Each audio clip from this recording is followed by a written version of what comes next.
Welcome back. In this episode, we are going to look at developing a library collection.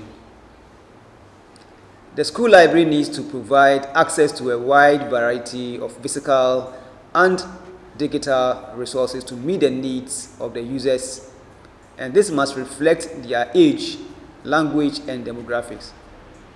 Therefore, collections need to be developed on an ongoing basis to ensure that users have access to new and relevant materials. The first step in developing a library collection is the selection of stock. Book selection involves building up a library collection by choosing from a wide variety of materials relevant to the library's requirements, while keeping within the limits of the book budget. The smaller the budget, the more careful the book selector becomes, since the materials chosen must be geared towards achieving the immediate objectives of the school or serving the immediate needs of pupils and teachers. The following questions should always be asked when selecting materials for a school library. 1. Who are the readers? 2. What are their needs? 3. What are their likes and dislikes? 4. What are their interests? 5. What subjects are taught in the school? 6. What are the teachers' teaching interests? Now, educational research has shown that the age, sex, intelligence, socioeconomic background, and cultural level of the home of a child greatly influence his or her reading habits and interests.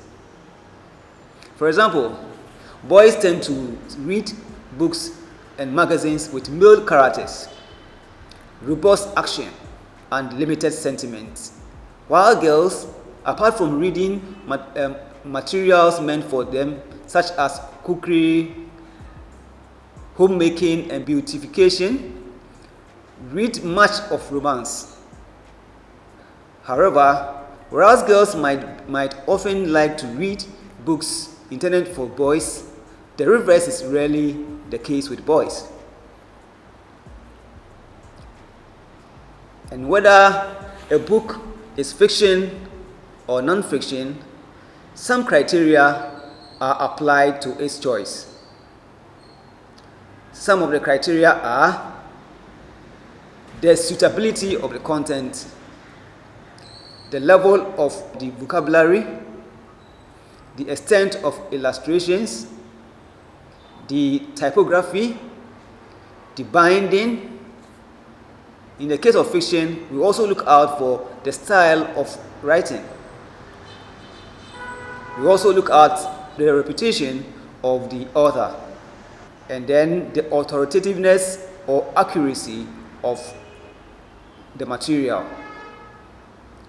We also look out for the currency of the material, as well as the availability of an index and bibliography. There are various ways of finding materials to acquire for a school library. These include book reviews, publishers' catalogs, bibliographies, and readers' suggestions. And acquisition of these stock materials for the library can either be done through direct purchase and donation. Stay tuned for our next episode, where we are going to learn how to process library materials.